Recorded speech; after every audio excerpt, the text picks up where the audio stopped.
Well, hello and welcome to another Faith, Philosophy and Life with me, Mr. Shelton. Behind me is a huge tree. Okay, it's not just a huge tree because it's big, it's a huge tree because of what it represents. This is a Bodhi tree. Okay, I know you get little bonsai trees. This is not a bonsai tree, this is a Bodhi tree or a Bodhi tree. And this is the style of tree to which Siddhartha Gautama, the Buddha, was said to sit underneath and meditate under as he achieved something called enlightenment. And today we're going to pick up the narrative from where we were last time, where we were thinking about what happened in Siddhartha's early life and the way that he saw the four sights. And today we're going to go on to think a little bit more about how he became wise and how he discovered enlightenment. Now, this is your time to go and grab your pen and paper, because here's our cheesy intro music.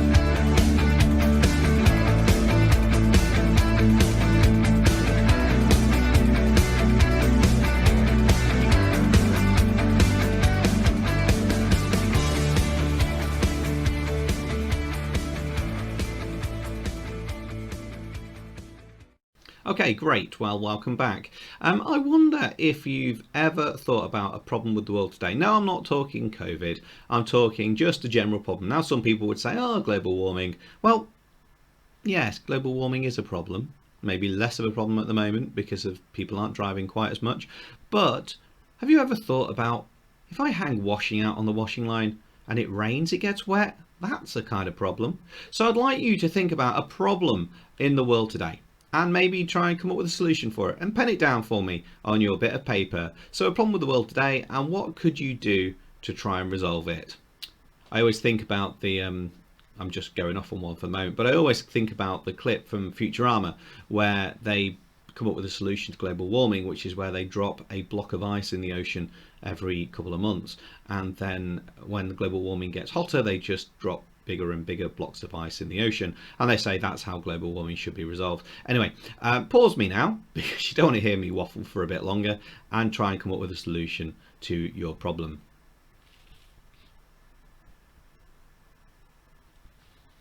Okay, so our title today is the Enlightenment, and we've got three learning objectives today, which is to understand what the terms enlightenment and the middle way mean, which is to consider how these things changed the Buddha's life, and to discover how the four sights are still true today. Okay, to understand what the terms enlightenment and middle way means, to consider how these things change the Buddha's life, and to consider what if the four sights are still true today. So our outcomes then is that all of us should be able to simply explain what enlightenment and middle way is, and most of us should hopefully give a little bit of detail with a few of those and start to evaluate it. And all of you should be able to simply explain how Buddha's life changed. Most should hopefully be able to say two things he did differently afterwards, and a few be able to give some very specific details to that. Okay, so what we're going to do now is we're going to watch the last part of the clip we started last time, which is about the life of the Buddha. So using the description below, what you need to do is you need to click on the description. That will give you a worksheet, which is with the questions behind me, and it will also give you the clip. As I said last time, I've been unable to embed these clips into these videos, so you'll have to play it from the Google Drive. If for some reason you're struggling with that, then why don't you just research these answers instead. So pause me now, and I'll see you in about 5 minutes or so. It's not a very long clip, but it will fill in the blanks of where we got from to where we're going to. Okay, so welcome back. I'm just going to go through this information with you, and I'd like you to write maybe 5 bits of information down. I've just got 3 slides of information, so 5 bits of information over these 3 slides. I have taken this one to the website. I will reference that for you on the final slide. So this is under the Bodhi tree. Okay, at Bodh Gaya, in the modern Indian state of Bihar, Siddhartha Gautama sat beneath a sacred fig and began to meditate. That's to think and to still his thoughts. According to some traditions, he realized enlightenment in one night. Others say 3 days and 3 nights, and some say it took 45 days to do it. When his mind was purified by concentration, it said that he acquired the 3 knowledges. The first knowledge was that his past lives and the past lives of all being. The second knowledge was the laws of karma, and the third knowledge was that he was free of all obstacles and released from all attachments. And when he realized release from samsara, that's reincarnation, the awakened Buddha exclaimed, "House builder, you've seen, you will not build a house again. All your rafters broken, the ridgepole destroyed, gone to the unformed. The mind has come to the end of its craving." Okay, so that's from part of the Buddhist scriptures, the Dhammapada, and that's to do with the idea that he has realized that he will not be reincarnated afterwards. His job is done. The demon Mara is portrayed in many different ways in the early Buddhist text. Sometimes he's the lord of death, sometimes he's the personification of sensual temptation, and sometimes he's the kind of trickster god. His exact origins are uncertain. Buddhist legends say that Mara wished to stop Siddhartha's quest for enlightenment, so he brought his most beautiful daughters to Bodh Gaya to seduce him. But the Siddhartha did not move. Then Mara sent armies of demons to attack him, and Siddhartha sat still, untouched. Remember, this is all in Siddhartha's mind. Then Mara claimed that the seat of enlightenment rightfully belonged to him and not to a mortal. Mara's demon soldiers cried out together, "I am his witness." Mara challenged Siddhartha, "These soldiers speak for me. Who will speak for you?" Then Siddhartha reached out his right hand and touched the earth, and the earth itself spoke, "I bear witness." Mara disappeared. To this day, the Buddha often is portrayed as the earth witness posture, with his left hand palm upright in his lap and his right hand touching the earth. As the morning star rose in the sky, Siddhartha Gautama realized enlightenment and became the Buddha. After his awakening, the Buddha remained at Bodh Gaya for some time and considered what to do next. He knew his great realization was so far outside normal human understanding that no one would believe or understand him if he explained it.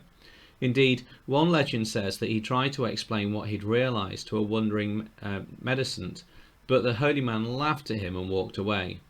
Eventually, he formulated the Four Noble Truths that we'll look at next time, and the Eightfold Path, so that people could find a way to enlightenment for himself, and then he left Bodh Gaya and went forth to teach.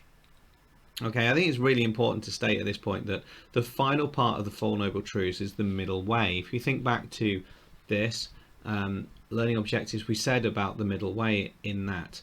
And the middle way, which is what the Buddha really discovered, was that you can't have too much stuff. Because if you have too much stuff, your mind gets clogged and worried about the stuff that you've got.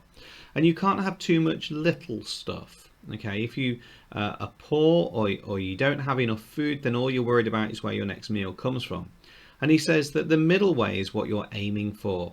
It's that idea that it's not too hot and it's not too cold. You're not too rich, but you're also not too poor. You've just got enough to help you survive, and then you can be content. And that's what the middle way is. So we've thought now what enlightenment means, and we've thought about what the middle way means, and we've now started to think about how these things change the Buddha's life. So this is what I would like you to do. Okay, it all stems from the 4 sites, obviously, that we've thought about previously. So be careful with some of these searches that I'm going to ask you to do. So use newspapers or do a Google search, maybe make a PowerPoint or maybe make a poster to find examples of the 4 sites in today's society. So you need to find an image or a picture of an old person, an example of sickness, that hopefully shouldn't be too difficult to do in the current climate. something about death, but again, be careful with that, obviously, with what's going on. You don't want any graphic images, so be careful what you search for. And something holy as well, and maybe try and find an example of something holy that's going on in the news at the moment, to which there are quite a few things. So that's your task. I'd like you to reflect on those 4 sites and see, are they true for today's world? So pause this clip now and give that a go.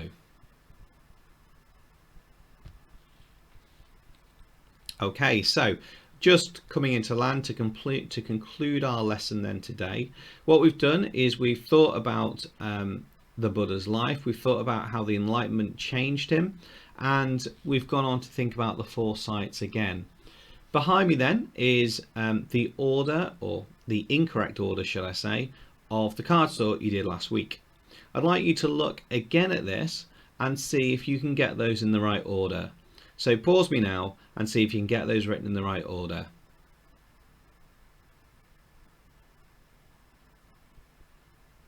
Okay, I'm now going to go through those answers with you.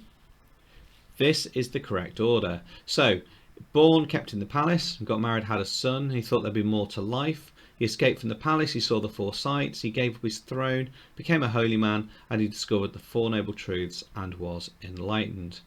So that's where we're up to for the day. I hope that you have learnt something, and it's certainly taken you to the next part of the Buddha's life. Next lesson, we'll look at the 4 noble truths in a little bit more depth and explore the middle way in a little bit more of an interesting route as well, but I wanted to give you a flavour of that today. Take care of yourselves, God bless, stay safe, wash hands, and I'll see you later in the week.